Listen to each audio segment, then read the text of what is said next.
Bill Blatch from Bordeaux Gold, enjoying a nice barrel sample of the Chateau de Fargue 2010. Just thought I'd say a few things about the 2010 very generally. By the way, if you want to know what happened during the vintage cycle of 2010, very boring for some but fascinating for others, you can look it up on our site at www.bordeauxgold.com.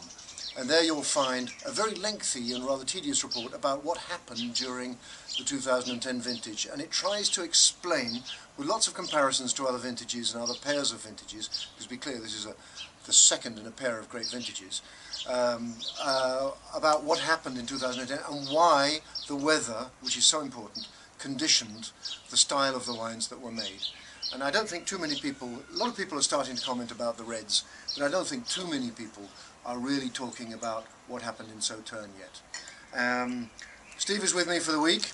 He's behind the camera there, sniggering, and I'm introducing him to a lot of the wines that I've been tasting for a long time, and we had a big tasting yesterday, and it's really it's comforted our impression that 2010 is really an extraordinary vintage. It's not, I don't know, it's almost embarrassing to say that it is as good as, better, almost as good as 2009. 2009 is this monumental thing. The two vintages are completely different. 2009 is a rich, strong, powerful, thick-styled vintage, which was born of very regular conditions in the summer and very regular conditions in the autumn that just had this massive build-up of sugar in the grapes, botrytis just at the right time, just without changing gears. The wines just accelerated through their botrytis period, and they arrived at perfect condition with perfect sweetness, even a little bit too much maybe, and had to be subsequently picked a little bit wider on the last picks in order to calm it down a little bit. That was the 2009 vintage. Very fat, thick, rich wines. 2010 is a different animal completely. 2010s are wines which are born from extreme conditions. There was nothing extreme in 2009, it was just a gradual build-up. 2010 was an extreme drought. Extreme drought. We've never had drought like that, even in 1985, which was the last drought. In 1985 there wasn't much botrytis either, you may know the vintage. And in 2010, on the other hand, we had this wonderful August of fairly cool days. It wasn't a very hot August, it was a hot July, but not a very hot August. So you can imagine that the grapes got a boost from that July, and then they got toned up by this cooler weather, especially at nights in August. And don't ask me how this happens. The enologists tell me that there's a build-up, the vine expires and respires in day and night, and it has a build-up of acidity with one or the other. Fact is that if you have cool nights, the grapes build up acidity. And that's what they did in 2010. So that we got into September with the grapes beautifully ripe. Fairly late harvest, so we were getting into late September. Grapes beautifully ripe. Strong sugars, just like in 2009, but with more acidity. And then the botrytis took forever coming because it had been a drought year. And botrytis does not like drought. The last rain had been in April. April was a very, very rainy, in June. June was very rainy, but there had been no rain since June. So July totally dry, August totally dry, September totally dry, apart from a few showers at the beginning of September. And it was those little showers at the beginning of September that started off a very small first generation of botrytis, very early on. And then what happened was that everybody went out to pick that botrytis as it developed very, very slowly towards the end of September.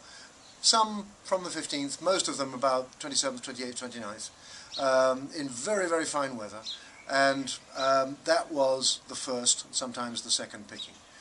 Very small pick, sometimes just one or two barrels in each cellar. Very fine, well-delineated wines, lots of acidity, lots of orange peel kind of flavours, citrus flavours, kind of typical of a first pick but richer.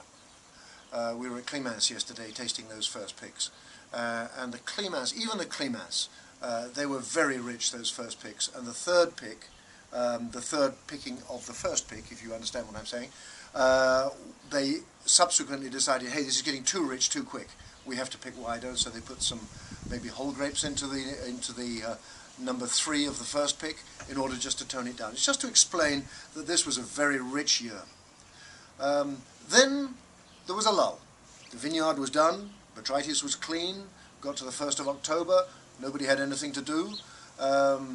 We were waiting for the next generation of botrytis. Still, by then it was totally dry again.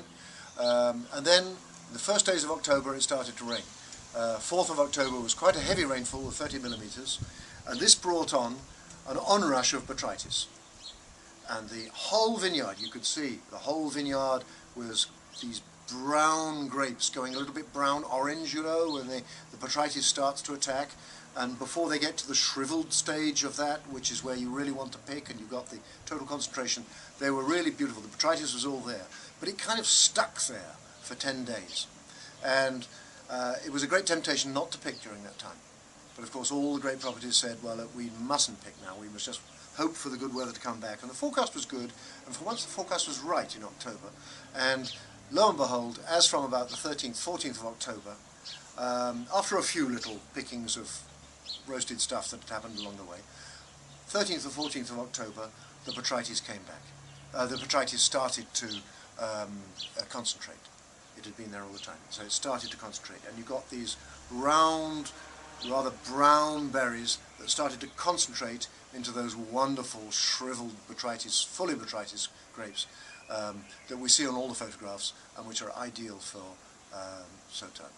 And from that moment on, from about the 14th of October right the way through to that magic weekend of the 22nd of the 23rd, when for some chateaus it was 80% of the crop in that weekend, there was just this fantastic picking of totally concentrated, shriveled botrytis grapes. And that's what made the glory of the 2010 vintage. But all that acidity from before was still trapped in those grapes. So these wines ended up having a freshness to them. They had acidity, they've got a zing to them, which the 09s, okay, they had a certain freshness, but they were more in their big style. They were complete, powerful wines. The 2010s have maybe a little less sweetness. Normally these wines are 120, 130, 140 grams per litre, whereas the 09s were probably 10 or 15% above that, and less acidity, so they seem sweeter. And more monolithic, whereas the 2010s have a slightly less sweeter, they're still very sweet, slightly less sweeter, more in the sweetness of something like 89 or 90, but with this terrific acidity, rather like we had in 88, very dry vintage, very protracted botrytis, and then a big onrush right at the end. So the result is that we've got these wines that really sing. They're just magnificently fruity wines. They have this acidity, they've got flavour, they've got tone. They don't have the massiveness of last year, but they have super sweetness.